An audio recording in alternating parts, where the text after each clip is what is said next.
जो घटना हुई है, हमारे सांसद जियाउर रहमान जब संभल में ही नहीं थे और उसके बावजूद भी उन पर एफआईआर दर्ज करना, ऐसा उदाहरण कभी किसी को मिला होगा देखने को, सुनने को?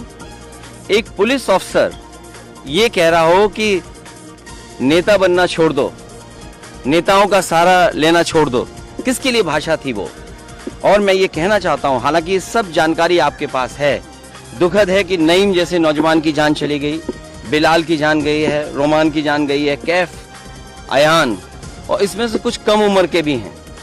मुझे याद है जब मैं लखनऊ में प्रेस कर रहा था, उस समय जो जानकारी थी और जो जानकारी छिपाई जा रही थी, जब वहां पर लोकल स्तर से जानकारी हासिल हुई, तब मैंने कहा कि नईम की जान गई है और पुलिस की गोली से गई है।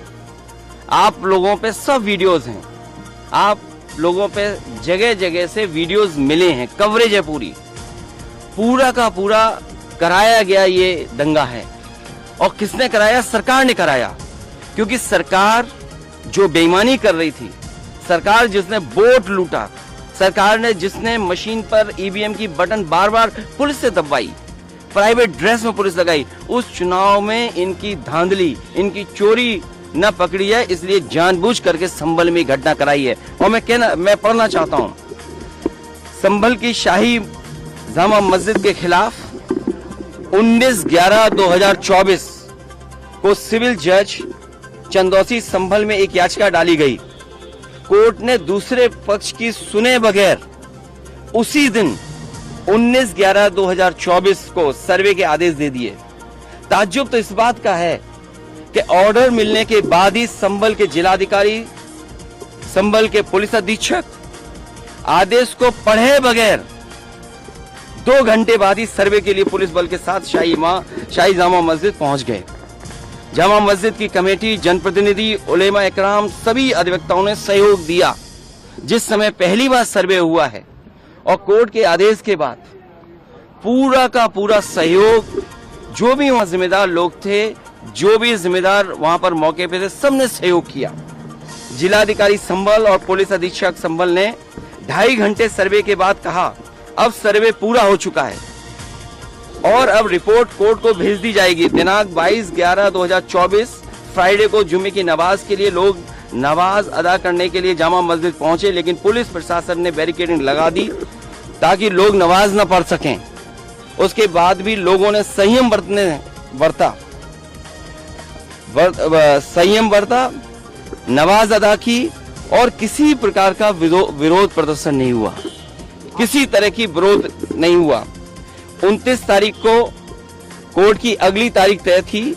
शाही जामा मस्जिद की कमेटी और मुस्लिम समाज के सभी लोग कोर्ट के केस की पैरवी के लिए तैयारी कर रहे थे, परंतु दिनांक 23 तारीख को रात पुलिस प्रशासन द्वारा कहा गया कि 24 तारीख को यानी अगले दिन सुबह को दोबारा सर्वे किया जाएगा। आखिरकार पहले एक बार सर्वे हो गया। ये आदेश पुलिस प्रशासन को किसने दिया कि दोबारा सर्वे आपका होगा, जब पहले सर्वे में सब लोगों ने सहयोग मदद की, पूरा सर्वे हुआ, किसी को आपत्ति नहीं थी सर्वे पर, लेकिन जानबूझ करके आगे शाही जामा मस्जिद की कमेटी और अधिवक्ता ने कहा कि एक सर्वे तो मुकम्मल हो चुका है, अब दूसरे सर्वे की क्या आवश्यकता है।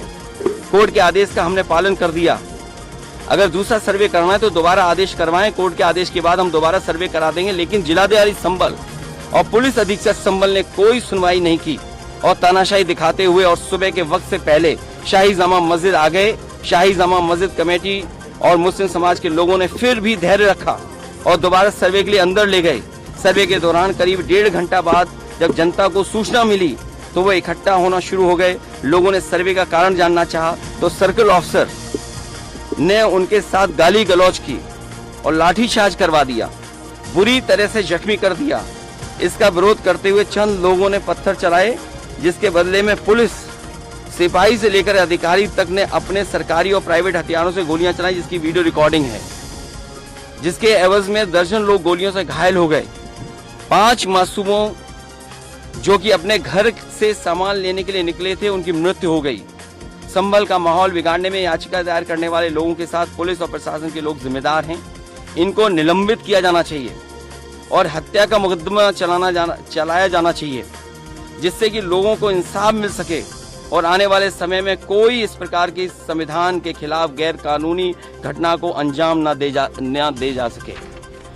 और बीजेपी के लोग ये कह रहे हैं कि संभल को बांग्लादेश बनाना चाह रहे हैं। देखिए, अगर आप बीजेपी की बात